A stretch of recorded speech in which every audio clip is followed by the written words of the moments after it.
નમસ્કાર દર્શક મિત્રો, હું છું ચંદ્રકાંત જોશી। એનજી ન્યૂઝમાં આપનું સ્વાગત કરું છું।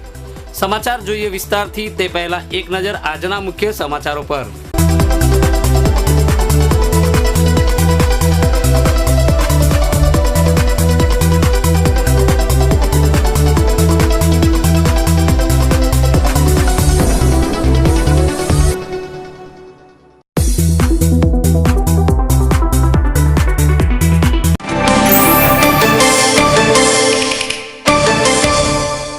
મહેસાણા તોરણવાળી માતાનો ચોક ખાતે સુમુખ સાંસ્કૃતિક કલાવૃંદ આયોજિત હેતની હેલીના વધામણા કાર્યક્રમ યોજાયો।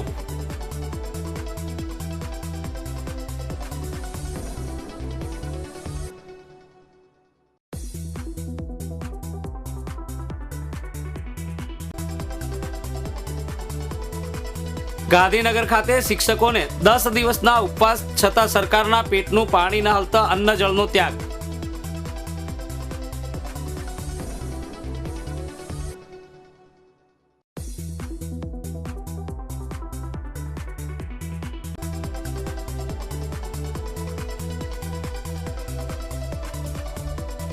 અને ચાંદખેડા આઈઓસી રોડ પર આવેલા જૈન જ્વેલર્સમાં લૂંટના ઈરાદે કરાયેલ અંધાધૂંધ ગોળીબાર।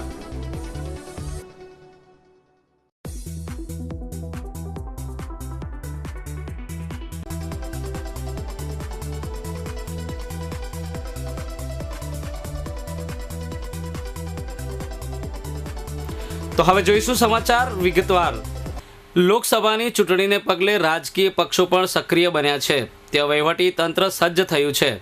હજુ ચૂંટણી જાહેર થઈ નથી, ત્યાં વહીવટી તંત્ર દ્વારા મતગણતરી સુધીનો એક્શન પ્લાન તૈયાર કરી દેવાયો છે। જિલ્લા કક્ષાએ કંટ્રોલ રૂમ કાર્યરત કરી દેવાયો છે અને વિવિધ 8 ટીમોને પણ ગમે તે ઘડીએ કામગીરી શરૂ કરવી પડે એવી સ્થિતિ તૈયાર કરી દેવાઈ છે। ચૂંટણી માટે જિલ્લાના 16,000 જેટલા કર્મચારીઓની ડેટા એન્ટ્રી પણ કરી દેવાઈ છે, જે પૈકી 14,000 જેટલા કર્મચારીઓ ચૂંટણી કામગીરીની ફરજ બજાવશે। છેલ્લા મહિનાથી ગાજી રહેલી લોકસભાની ચૂંટણીના દિવસો ટૂંકા થઈ રહ્યા છે। ગમે તે ઘડીએ ચૂંટણી જાહેર કરવામાં આવે એવી સ્થિતિ જોવા મળી રહી છે। ચૂંટણી જીતવા માટે રાજકીય પક્ષો પણ મેદાનમાં આવી ગયા છે, તો બીજી તરફ ચૂંટણીના આયોજનને લઈને તંત્રએ પણ તડામાર તૈયારીઓ શરૂ કરી દીધી છે। મહેસાણા લોકસભા બેઠકની ચૂંટણી માટે જિલ્લા વહીવટી તંત્ર દ્વારા મતગણતરી સુધીનો એક્શન પ્લાન તૈયાર કરી દેવાયો છે। આદર્શ આચાર સંહિતાના અમલ માટે flying squad, video team, monitoring team, accounting team સહિતની વિવિધ ટીમોની રચના કરી દેવાઈ છે। ચૂંટણી માટે જરૂરી વાહનો, કર્મચારીઓની પણ યાદી તૈયાર કરી દેવાઈ છે। કર્મચારીઓને ચૂંટણીના આદેશ પણ આપી દેવાયા છે અને એમની પ્રાથમિક તાલીમ પણ આપી દેવાઈ છે અને એમની પ્રાથમિક તાલીમ પણ આપવામાં આવી રહી છે। છેલ્લા 10 દિવસથી સત્યાગ્રહ છાવણી ખાતે અનશન પર બેઠેલા ખાનગી માધ્યમિક શાળાના પ્રશ્નો સોંપવામાં રાજ્યના શિક્ષણ વિભાગે તસ્દી લીધી નથી, જેને પરિણામે મહાશિવરાત્રિના રોજ અનશન પર બેઠેલા 130 શિક્ષકોએ અન્ન જળનો ત્યાગ કર્યો છે। તેમાં એક શિક્ષિકા સહિત 4 વ્યક્તિઓની તબિયત લથડતા ગાંધીનગરની સિવિલ હોસ્પિટલમાં દાખલ કરવામાં આવ્યા છે। પોતાના પ્રશ્નોનો ઉકેલ નહીં આવે ત્યાં સુધી અન્ન જળ નહીં લે એવી ચીમકી શિક્ષકોએ ઉચ્ચારી છે। રાજ્ય સરકારના શિક્ષણ વિભાગ દ્વારા માધ્યમિક શાળાઓમાં અભ્યાસ કરતા બાળકો શિક્ષણથી વંચિત રહે નહીં એ માટે ખાનગી માધ્યમિક શાળાઓમાં વિદ્યાર્થી દીઠ વાર્ષિક ₹7,500ની ગ્રાન્ટ આપવામાં આવી રહી છે। ઉપરાંત ખાનગી માધ્યમિક શાળાઓને ગ્રાન્ટેડ કરવામાં આવી રહી છે, પરંતુ એમાંય શિક્ષણ વિભાગ તરફથી વાલા દવાલાની નીતિ અપનાવવામાં આવી રહી છે। તેમાં જે ખાનગી માધ્યમિક શાળાઓને વર્ષ 2001થી કાર્યરત છે, એમાંથી અમુક શાળાઓને ગ્રાન્ટેડ કરવામાં આવી છે, જ્યારે અમુક શાળાઓને ગ્રાન્ટેડ કરવામાં નીત નવા નિયમો તથા વાંધા વચકા કાઢવામાં આવતા હોવાનો આક્ષેપ શિક્ષકોએ કર્યો છે। ખાનગી માધ્યમિક શાળાઓને ગ્રાન્ટેડ કર્યા બાદ ઘણી શાળાઓના શૈક્ષણિક તથા બિન શૈક્ષણિક સ્ટાફની ભરતી માન્ય રાખીને બિન નિયમિત કરાઈ છે, જ્યારે ગ્રાન્ટેડ બનેલી અમુક શાળાના શૈક્ષણિક તથા બિન શૈક્ષણિક કર્મચારીઓને બિનિયમિત કરવામાં આવ્યા નથી। શિક્ષણ વિભાગની આવી બેધારી નીતિને પગલે ખાનગીમાંથી ગ્રાન્ટેડ બનેલી માધ્યમિક શાળાના શૈક્ષણિક તથા બિન શૈક્ષણિક કર્મચારીઓમાં રોષ ઉઠવા પામ્યો છે। શાળાના કર્મચારીઓને થયેલા અન્યાયના વિરુદ્ધમાં ગત તારીખ 19મી ફેબ્રુઆરીથી સત્યાગ્રહ છાવણી સેક્ટર 6 ખાતે ઉપવાસ આંદોલન શરૂ કર્યું છે. શૈક્ષણિક તથા બિન શૈક્ષણિક કર્મચારીઓના ઉપવાસ આંદોલનની વિધાનસભાના વિરોધ પક્ષના નેતા શંકરસિંહ વાઘેલાએ એક મુલાકાત લઈને શિક્ષકોના પ્રશ્નો સાંભળ્યા હતા. ઉપરાંત તેમના પ્રશ્નો વિધાનસભામાં ઉઠાવવાની હૈયાધારણા આપી હતી. પરંતુ શિક્ષણ વિભાગમાં અનેક વખત લેખિત રજૂઆત કરવા છતાં કોઈપણ અધિકારીઓએ ઉપવાસી શિક્ષકોની મુલાકાત લીધી નથી. તેમજ તેમના પ્રશ્નો ઉકેલવાની દિશામાં કોઈ જ નક્કર કામગીરી કરવામાં આવી નથી. જે અનુસંધાને ઉપવાસ ઉપર બેઠેલા શિક્ષકોએ મહાશિવરાત્રિના રોજ અન્ન જળનો ત્યાગ કરીને શિક્ષણ મંત્રી મુખ્યમંત્રીને લેખિત રજૂઆત કરી છે. ઉપવાસ પર બેઠેલા શિક્ષકોમાં એક મહિલા શિક્ષક સહિત 4 શિક્ષકોની તબિયત લથડતા ગાંધીનગર સિવિલ હોસ્પિટલમાં દાખલ કરવામાં આવ્યા છે. આથી અમે 19 તારીખથી પ્રતિક ઉપવાસ પર, અનશન ઉપર અને આમરણ ઉપવાસ ઉપર અહીંયા નોનગાંઠેડ શાળાના કર્મચારીઓ બેઠેલા છે. આજે 10 દિવસ થઈ ગયા છતાં પણ અમારો સરકારે કોઈ ધ્યાન ન દોરતો 27 તારીખથી અમે તમામ બેઠેલા કર્મચારીઓએ ખાવા પીવાનું છોડી દીધું છે અને જો સુધી અમને ન્યાય ના મળે ત્યાં સુધી અમે અહીંયા બેસી રહેવાનું આયોજન કરેલું છે.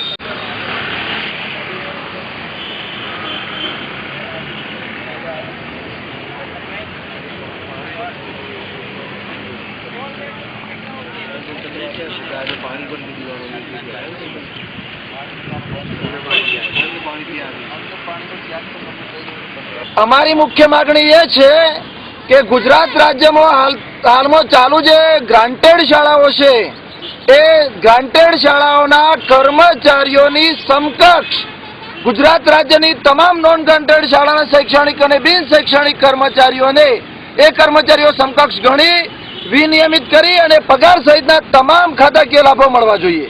કે 19 તારીખથી આ દિન સુધી ધરણો કરવા છતાં, અનશન કરવા છતાં, પ્રતિક ઉપવાસ કરવા છતાં સરકારે મારી આ બાબતને બહુ ગંભીરતાથી લીધી નથી.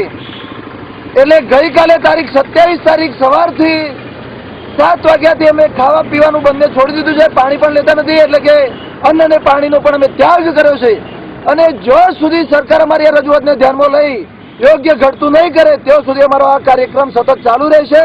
પછી આગળ જો જે પણ પરિણામ આવવું હોય તે આવે, અમે મોતને ભેટવા પણ તૈયાર છીએ.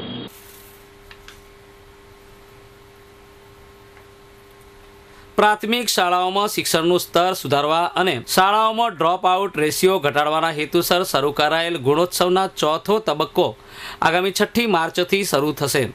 જિલ્લામાં 2 દિવસ ચાલનારા આ ગુણોત્સવમાં જિલ્લા બહારના કે અન્ય વિભાગના અધિકારીઓને બદલે સ્થાનિક બીઆરસી અને સીઆરસીની જ શાળાઓની મુલાકાત લઈ બાળકો અને શાળાઓનું મૂલ્યાંકન કરશે. વર્ષ 2009થી શરૂ કરાયેલા ગુણોત્સવના અત્યાર સુધી 4 તબક્કા યોજાયા છે.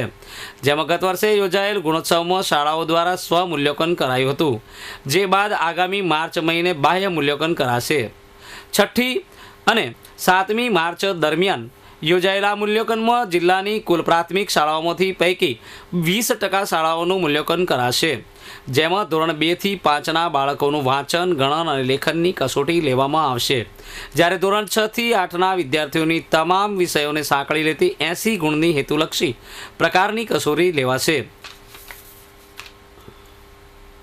દર્શક મિત્રો, હવે સમય છે એક વિરામનો, તો લઈશું એક નાનકડો વિરામ. તો જોતા રહો એનજી ન્યૂઝ. એનજી ન્યૂઝ છે સમયની સાથે દરેક પલ દરેક સમયે સમાજની નાની મોટી ઘટતી ઘટનાઓ સાથે સમાચારની આ પાર, સમાચારની પેલી પાર. જ્યાં નથી અમે ત્યાં છો તમે. તો મોકલો તમારી જાણકારી, સૂચના, વિડીયો, પિક્ચર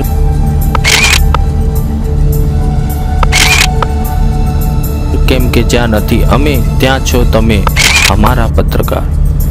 અમારું સરનામું છે NG news, classic empire, Shilpa ગેરેજની સામે, હાઈવે રોડ, મહેસાણા. દર્શક મિત્રો, વિરામ બાદ આપનું પુનઃ સ્વાગત છે એનજી ન્યૂઝમાં. વિસનગર તાલુકાના કિયાદર ગામમાં ગુરુવારે રાત્રે પત્નીએ ઘા કરેલો મોબાઈલ તૂટી જતા પત્ની સાથે થયેલી બોલાચાલી બાદ પત્નીએ ગળે ફાંસો ખાઈ આત્મહત્યા કરી લેવાની ઘટના પંથકમાં ભારે ચર્ચાસ્પદ બની છે. આ અંગે પોલીસે અકસ્માત મોતનો ગુનો દાખલ કરી વધુ તપાસ હાથ ધરી છે. પોલીસને આપેલા નિવેદન મુજબ તાલુકાના કિયાદર ગામે રહેતા પ્રકાશભાઈ મોતીભાઈ પરમાર ગુરુવારે રાત્રે પત્ની રેખાબેન ઉંમર વર્ષ 30 સાથે ટીવી જોતા હતા. દરમિયાન રેખાબેને મોબાઈલ ફેંકતા તે તૂટી ગયો હતો, જેથી પ્રકાશભાઈએ આપણે ગરીબ છીએ, મોબાઈલ ન તોડાય તેમ કહેતા બંને વચ્ચે સામાન્ય બોલાચાલી થઈ હતી. આ બાબતે રેખાબેનને લાગી આવતા પ્રકાશભાઈ કુદરતી હાજતે ગયા હતા. તે વખતે તેણી રસોડામાં અંદર જઈ અંદરથી દરવાજો બંધ કરી દીધો હતો અને લોખંડના સળિયા ઉપર ગળે ફાંસો ખાઈ આત્મહત્યા કરી લીધી હતી.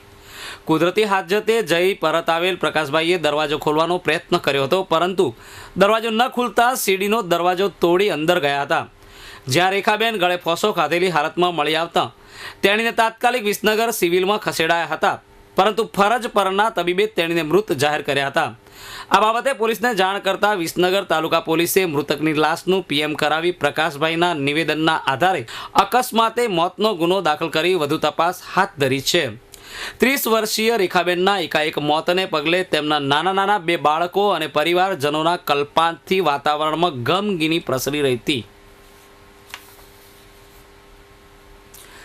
ચાંદખેડા આઈઓસી રોડ ઉપર આવેલા જૈન જ્વેલર્સમાં લૂંટના ઈરાદે ત્રાટકેલા 2 લૂંટારૂ સેકન્ડોમાં અંધાધૂંધ ગોળીબાર કરી ગ્રાહકના ગળામાંથી સોનાની ચેઇન લૂંટી ફરાર થઈ ગયા હતા. 6x10ની નાનકડી દુકાનમાં સેકન્ડોમાં થયેલા 4 રાઉન્ડ ગોળીબારના સીસીટીવી ફૂટેજ જોઈ ખુદ પોલીસ અધિકારીઓ પણ ચોંકી ઉઠ્યા છે. 4 રાઉન્ડ પૈકી 3 રાઉન્ડ ફાયર લૂંટારોએ દુકાનના માલિક દીક્ષિત શાહ ઉપર કર્યા હતા. એક ગોળી દીક્ષિતભાઈને પેટમાં વાગી હતી. જોકે લાઈફ કેર હોસ્પિટલમાં સારવાર લઈ રહેલા દીક્ષિતભાઈને પેટમાં વાગેલી ગોળી રહસ્યમય રીતે ગાયબ થઈ જતા પોલીસ સહિત તબીબો પણ મૂંઝવણમાં મુકાયા છે. બહેરીનમાં ઓઇલ કંપનીમાં કામ કરતા દિલીપભાઈ જોશી મૂળ અમદાવાદના હોવાથી ગત તારીખ 31ના રોજ તેઓ અહીં આવ્યા હતા. ચાંદખેડાની અરિયન સોસાયટીમાં રહેતા તેઓ ગુરુવારે રાત્રે 9:30 વાગ્યાના અરસામાં જૈન જ્વેલર્સ ખાતે દાગીનાના કામ માટે ગયા હતા. ત્યારે 2 બુકાનીધારી લૂંટારૂ પિસ્તોલ સાથે દુકાનમાં ઘસી આવ્યા હતા. હિન્દી ભાષામાં દાગીના આપી દેવાનું કહેતા દુકાન માલિક દીક્ષિત શાહ અને તેમનો કર્મચારી સ્નેહલે પ્રતિકાર કર્યો હતો. એક લૂંટારૂ દિલીપભાઈના ગળામાંથી સોનાની ચેઇન ખેંચી લીધી હતી. ગોળીબાર કરતા નાસ્તા લૂંટારૂઓનો દિલીપભાઈએ અન્ય એક વ્યક્તિની બાઇક પર બેસી પીછો કર્યો, પણ લૂંટારૂ નજીકમાં આવેલી હરીમૂન સોસાયટી તરફ ભાગી ગયા હતા. એક ગોળી તેમના માથાના ભાગે ઘસાઈને નીકળી, જ્યારે બીજી ગોળી તેમના કાનની સાઈડેથી નીકળી અને ત્રીજી ગોળી પેટમાં વાગી હતી. હોસ્પિટલમાં સીટી સ્કેન, એક્સરે અને સોનોગ્રાફી કરવા છતાં પેટમાં વાગેલી ગોળી તબીબોને મળી ન હતી. પરિણામે શુક્રવારે સ્પેશિયાલિસ્ટ તબીબોને પણ બહારથી બોલાવાયા હતા, છતાં ગોળી મળી ન હતી. અલબત્ત ગોળી શરીરના જે ભાગેથી ઘૂસી એનો એન્ટ્રી પોઈન્ટ મળ્યો, પણ એક્ઝિટ પોઈન્ટ પણ નથી. દિવસે ગરમી અને રાત્રે ઠંડીના બેવડા માહોલથી શહેર સહિત જિલ્લામાં રોગચાળાએ માથું ઉંચકી રહ્યો છે. બેવડી ઋતુને લીધે શરદી, ખાંસી, તાવના કેસ વધુ બહાર આવી રહ્યા છે, જેને પગલે સારવાર માટે સરકારી અને ખાનગી હોસ્પિટલોના દવાખાના દર્દીઓથી ઉભરાઈ રહ્યા છે. શહેર સહિત જિલ્લામાં ગત સપ્તાહથી થયેલો શિયાળો ફરી જામ્યો છે, પરંતુ રાતની ઠંડી વચ્ચે દિવસે ઉનાળા જેવી ગરમી પડતા બેવડી ઋતુનો માહોલ સર્જાયો છે, જેને પગલે ઘરે ઘરે માંદગીના ખાટલા જેવી સ્થિતિ જોવા મળી રહી છે. ગરમીથી રોગચાળો માથું ઉંચકી રહ્યો છે. શરદી, ખાંસી, તાવના કિસ્સા વધુ પ્રમાણમાં નોંધાઈ રહ્યા છે. શહેરની સિવિલ હોસ્પિટલમાં છેલ્લા સપ્તાહથી તો દરરોજ 40થી વધુ આવા દર્દીઓ નોંધાઈ રહ્યા છે. ખાનગી હોસ્પિટલો અને દવાખાનાઓમાં પણ આ જ સ્થિતિ જોવા મળી રહી છે. શરદી, ખાંસી, તાવની સાથે મેલેરિયા, ટાઇફોઇડના કેસ પણ નોંધાઈ રહ્યા છે. સિવિલ હોસ્પિટલમાં ફેબ્રુઆરી માસ દરમિયાન મેલેરિયા, ટાઇફોઇડ અને ડેન્ગ્યુ તાવની શંકાને પગલે 759 જેટલા દર્દીઓના લોહીના નમૂના લેવાયા હતા, જે પૈકી 7 કેસમાં ટાઇફોઇડ અને 6 કેસમાં મેલેરિયા પોઝિટિવ આવ્યો હતો.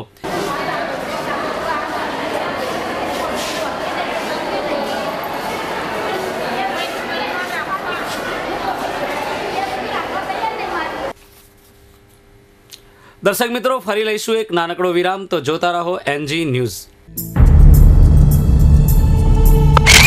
એનજી ન્યૂઝ છે સમયની સાથે દરેક પલ દરેક સમયે સમાજની નાની મોટી ઘટતી ઘટનાઓ સાથે સમાચારની આપાર, સમાચારની પેલી પાર. જ્યાં નથી અમે, ત્યાં છો તમે. તો મોકલો તમારી જાણકારી, સૂચના, વિડીયો, પિક્ચર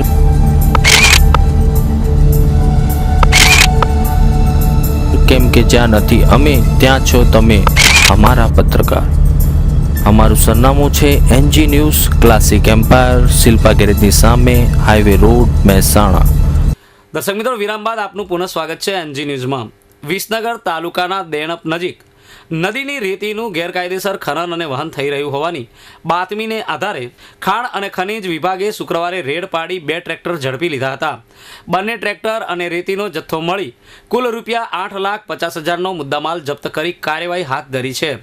મહેસાણા ખાણ અને ખનિજ વિભાગને વિસનગર તાલુકાના દેણપ નજીક ગેરકાયદેસર રીતે નદીની રેતીનું ખનન કરી ટ્રેક્ટરો મારફતે વહન કરાતું હોવાની બાતમી મળી હતી.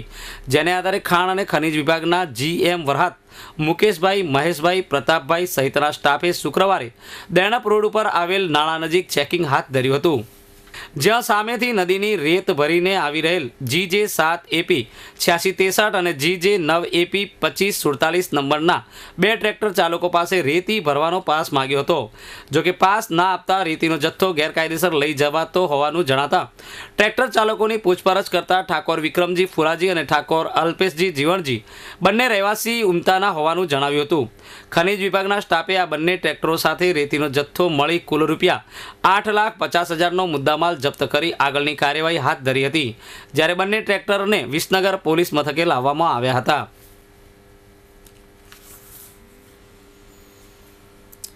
મહેસાણા ખાતે તોરણવાળી માતાના ચોક ખાતે સુમુખ સાંસ્કૃતિક કલાવૃંદ દ્વારા આયોજિત હેતની હેલીના વધામણા કાર્યક્રમ યોજાયો હતો. જેમાં ફક્ત દીકરીઓ ધરાવતા મા બાપનું સન્માન કરવામાં આવ્યું હતું. જેમાં ઉપસ્થિત મહાનુભાવો પૂર્વ સાંસદ જીવાભાઈના હસ્તે કરવામાં આવ્યું હતું. આ કાર્યક્રમમાં આ સંસ્થાના પ્રમુખ રેણુકાબેન બારોટ અને મધુબેન બારોટનું પણ સ્વાગત કરવામાં આવેલ હતું. અને સાંઈરામ દવે સૌરાષ્ટ્રના પ્રખ્યાત કલાકારે લોકોને પોતાની લાક્ષણિક અને મૌલિક ભાષામાં ભરપૂર મનોરંજન પૂરું પાડ્યું હતું. આ કાર્યક્રમમાં મહેસાણાની જનતાએ ઉપસ્થિત રહી કાર્યક્રમ નિહાળ્યો હતો.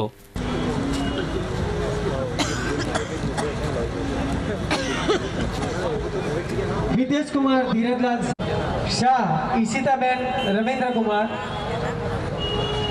शाह, ईशिताबेन रविंद्र कुमार नहीं. ओके.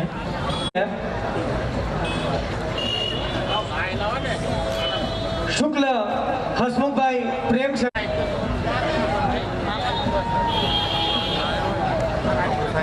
वडील श्रीओ जेमनी दीकरीओने लईने आव्या होय तो तेओ आरबी शाह, रामकृष्ण बी शाह,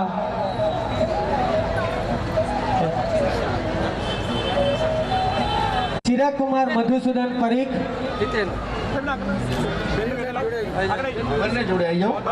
खूब सरस. આપણા ખાસ કરીને જેમની આતુરતાથી રાહ જોઈ રહ્યા હતા એવા હાસ્ય કલાકાર માન્ય શ્રી સાંઈરામ દવેજી, આપણા શહેરના પ્રમુખ. આજે આ પ્રોગ્રામ રાખવાનો હેતુ બહુ ઊંચો છે એમ કહું તો ખોટું નથી. ખાસ કરીને આપણા શહેરના યુવા મિત્રોએ ભેગા થઈ અને ખાસ કરીને ભૌતિકભાઈ જેવી વ્યક્તિઓએ આ પ્રોગ્રામ બનાવવા માટે તનતોડ મહેનત કરી અને એ નિમિત્તે પણ આપણા હાસ્ય કલાકાર અને એમની વાણી કદાચ કોઈએ સાંભળી હોય તો એમને ખ્યાલ છે. અમારી નાગરી નાયત હોય, સામેવાળા બદલતા હોય પણ અમે ઈ ના ઈ હોય. એટલે મારા વાલા આપને બધાને આનંદ કરવાનું આ આયોજન છે. સરસ મજાનો ભાઈઓ બહેનોનો આટલો બધો વર્ગ આવ્યો છે, વડીલો આવ્યા છે, જુવાનિયાઓ આવ્યા છે. બધાને ગમે એવી બબે વાતો મારે તમારી સામે કે માઇક અને મયંકભાઈ પૂછેલું મને કે સાંઈરામ માઇક અને વાઇફ આ બે વચ્ચે તફાવત શું? વંગારમાં દેવાય. એટલે તમે અડધું કહીશ, અડધું મારી અમુક વાતો તમને અત્યારે સમજાશે, અમુક કાલ સવારે નાતા નાતા ટપો પડશે. અમુક પાછો સાંસ્કૃતિક કલાવંત ટ્રસ્ટ આવું બીજી વાર કાંઈક આયોજન કરે તઈ કોકને ટપો પડશે. કાંઈ વાંધો જ્યારે તમને ઉગે ત્યારે દુનિયાના તમામ ફળ ફૂલ શાકભાજી છે ને પાક્યા પછી પોચા પડે. કેરી પાકે એટલે પોચી પડે, સફરજન પાકે એટલે પોચા પડે, ટમેટા પાકે એટલે પોચા પડે. એ ઘીસોડા જેવા રૂપિયાનું થઈ શકે. એ તમારા ઘરમાં કદાચ આવી શાલ, આ કોઈ ઐતિહાસિક શાલ નથી કે ઐતિહાસિક સર્ટિફિકેટ નથી, પણ આ વિચાર જે આ મિત્રોને આવ્યો ને વિચાર કરોડ રૂપિયાનો છે સાહેબ.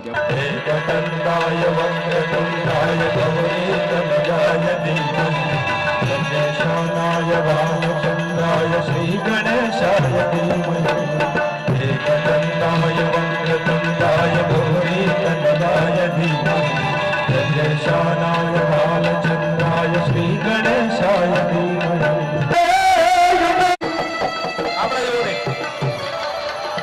એ ભાઈઓ મેં જેની જોતા વાટડી ઈ સજનો યાજી અમને આ મે હારા ગામમાં હવા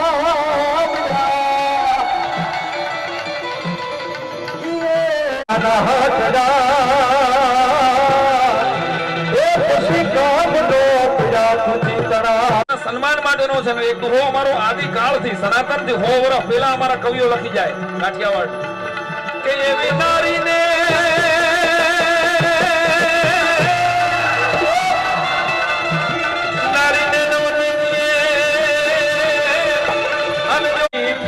નરની પૂજા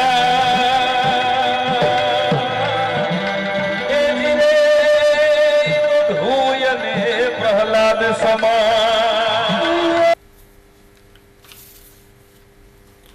ખેરાલુ પંથકમાં મધ્યાહન ભોજન મંડળોને અપાયેલા રસોઈ સગડામાં ગેરરીતિની રાવ ઉઠવા પામી છે. નીતિ નિયમોને નેવે મૂકીને સરકારી ગેસ એજન્સીને બદલે ખાનગી દુકાનદારને કોન્ટ્રાક્ટ આપી દેવાતા સગડાની ખરીદીમાં સંચાલકોને ટીન નંબર અને સેલટેક્સ વગરના બિલ પધરાવી મન ફાવે તેમ કિંમત વસૂલવામાં આવતી હોવાનો કચવાટ બહાર આવી રહ્યો છે. ખેરાલુ તાલુકામાં આવેલી શાળાઓમાં ચાલતી મધ્યાહન ભોજન યોજનાને અપગ્રેડ કરવા સરકાર દ્વારા ગેસના જોડાણો આપવાનો નિર્ણય લેવાયો હતો, જેમાં 3 ગેસ સિલિન્ડર સાથેના ગેસ જોડાણ માટે સરકારે પ્રતિ જોડાણ દીઠ ₹9,500 રકમ ફાળવી છે. જોકે ગેસ જોડાણના નિયમો મુજબ ગેસના રેગ્યુલેટર અને પાઇપથી માંડી સગડા સુધીનો સામાન ISI ટ્રેડ માર્કાનો હોવા જોઈએ અને એની ખરીદી સામે ટીન નંબર અને સેલટેક્સવાળું બિલ પણ આપવાનો નિયમ છે. પરંતુ મધ્યાહન ભોજનની SMC અંતર્ગત ફાળવેલી ગ્રાન્ટમાંથી સગડાની ખરીદી ગમે ત્યાંથી કરી શકાય તેવી છૂટછાટ અપાતા એનો ગેરલાભ ઉઠાવાઈ રહ્યો છે. ISI માર્કો અને પાકા બિલ વગર સગડા ખરીદી ગેરરીતે આચરી હોવાની રાવ ઉઠી છે. જ્યારે મધ્યાહન ભોજન માટેના સગડાની ખરીદીમાં સેલટેક્સની ચોરી થઈ રહી હોવાથી અને એક જ દુકાનેથી સગડા ખરીદવાની ફરજ પાડવામાં આવી રહી છે તેમ પૂછતા ખેરાલુના મામલતદાર AB ઠાકોરે આ ગ્રાન્ટની ફાળવણી મધ્યાહન ભોજનના SMC દ્વારા થઈ રહી હોવાનું જણાવ્યું હતું અને પોતે કંઈ જાણતા નથી, પરંતુ ખરીદી બિલ વગર ના થવી જોઈએ એમ અમે તપાસ કરીશું. ચોકોહોલિકર્સ એટલે કે ચોકલેટના ચાહકો અને શોખીનો માટે સારા સમાચાર છે. વૈજ્ઞાનિકોનું કહેવું છે કે ડાર્ક ચોકલેટ ખાવાથી હૃદય રોગની બીમારી દૂર રહે છે. ડાર્ક ચોકલેટ ખાવાથી હૃદયને લોહી પહોંચાડતી મુખ્ય ધમનીઓમાં છારી બાજી જતી નથી અને કોલેસ્ટ્રોલ જમા થતું નથી અને એની હૃદયની રક્તવાહિનીઓમાં બ્લોકેજ થતું નથી. રક્તવાહિનીઓને સાંકડી કરતી એથેરોસ્ક્લેરોસિસ નામની હૃદયની બીમારી થતી નથી. ડાર્ક ચોકલેટ રક્તવાહિનીઓને કઠણ થતી અટકાવે છે અને એની અંદરની દિવાલોમાં શ્વેત કણોનું પ્રમાણ ઘટાડે છે. હૃદયના સ્વાસ્થ્યમાં ચોકલેટમાં રહેલું ફલેનાનોલ ઘટક મહત્વની ભૂમિકા ભજવે છે. જો કે તેની હૃદયના સ્વાસ્થ્ય પર કોઈ વધારાની ગુણકારી અસર થતી નથી, પરંતુ ફલેવાનોલથી ચોકલેટનો ટેસ્ટ વધે છે અને તેથી વધુ ચોકલેટ ખાવાનું મન થાય છે અને આ રીતે ચોકલેટની સ્વાસ્થ્યકારક અસરો હૃદય પર પડે છે. દર્શક મિત્રો, સમાચારના અંતમાં ફરીથી એક નજર આજના મુખ્ય સમાચારો પર. મહેસાણા તોરણવાળી માતાનો ચોક ખાતે સુમુખ સાંસ્કૃતિક કલાવૃંદ આયોજિત હેતની હેલીના વધામણા કાર્યક્રમ યોજાયો.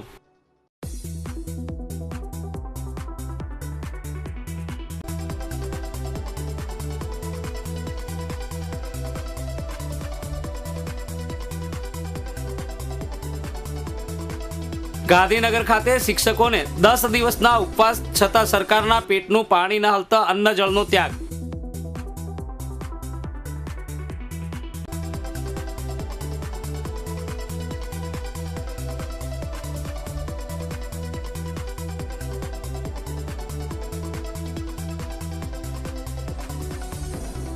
અને ચાંદખેડા આઈઓસી રોડ પર આવેલા જૈન જ્વેલર્સમાં લૂંટના ઈરાદે કરાયેલ અંધાધૂંધ ગોળીબાર.